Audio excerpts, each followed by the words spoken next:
Hoy, hoy, hoy. Tingnan naman yan mga paps, oh. Halos yung sauce, no? Natuyo na, no? So kung napapansin nyo mga paps, mantika na lang yan, no? So ayan yung gusto nating ma-achieve dito sa ating recipe, no? Yung nagmamantikang isaw, ano? Ayan mga paps, oh.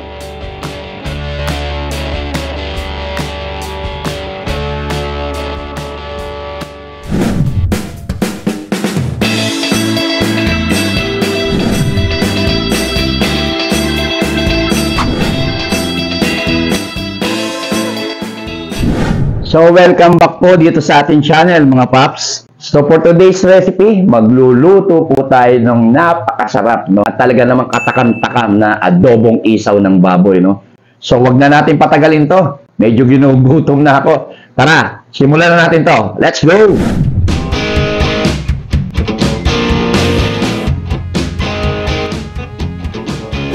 So, yun na nga, bago tayo magsimula dito sa ating lulutuin. So, natatandaan nyo ba mga ka-partners, mga ka-food trip? Ayan po yung call sign natin, ano? So, ngayon magpapalit tayo ng call sign, ano? So, ngayon ang gagamitin natin is mga paps. So, yun, mga paps, no? Start na tayo dito sa ating recipe, no? So, meron tayo ritong basic, sibuyas. Meron tayo ditong bawang, siling pula at siling berde.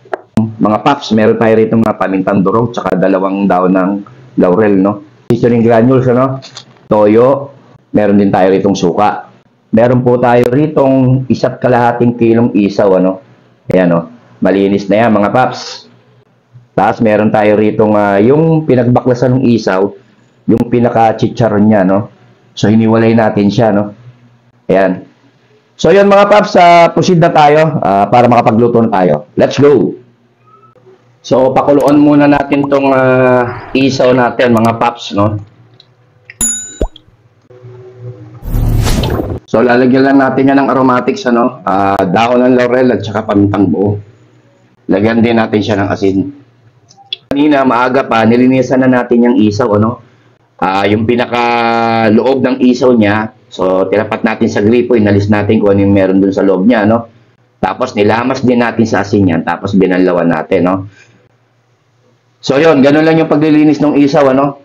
So, pakukuluan muna natin yan, mga paps, 10 to 15 minutes, so, hanggang sa lumambot siya ng bahagya, ano?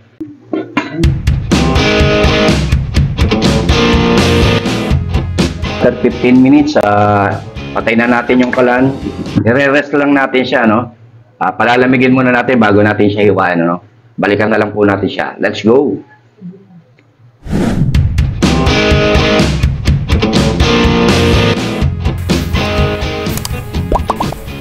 So, yun mga paps, magigisa muna tayo ng sibuyas. Sunod natin yung bawang. Lagay na natin yung hiniwa nating isaw ng baboy.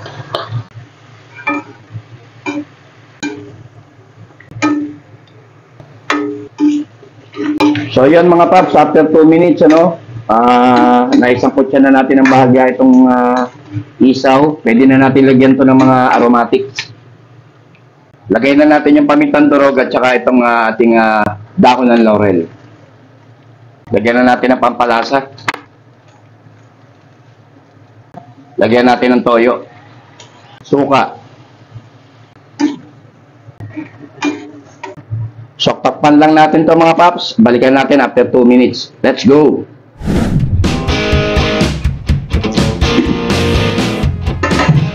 So, after 2 minutes mga paps, sabaw pa siya, may sasa, no?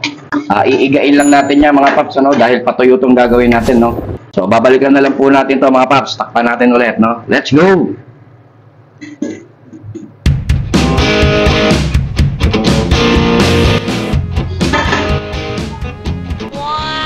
So, yun, no? O, diba? Oy, hoy, hoy. Tingnan naman yan, mga paps, oh. Halos yung sauce, no? Natuyo na, no? Kumapit dun sa katawan ng isaw, no? So, kung napapansin nyo, mga paps, mantika na lang yan, no? So, ayan yung gusto nating ma-achieve dito sa ating recipe, no? Yung nagmamantikang isaw, ano? 2 beses na yan! Ayan, mga paps, oh. Nagmamantika yan. Wow! Lagay na natin tong ating siling berde. Saka yung ating siling pula, no? Ayan. Nakita nyo naman, no? Kulay pa lang mga paps, no? Talagang masisiyahan ka na.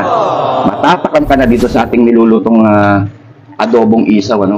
Patutuyuan pa natin siya, no? Para mas lalong katakam-takam. Alam nyo na kasunod nito, no? Tara! Let's go!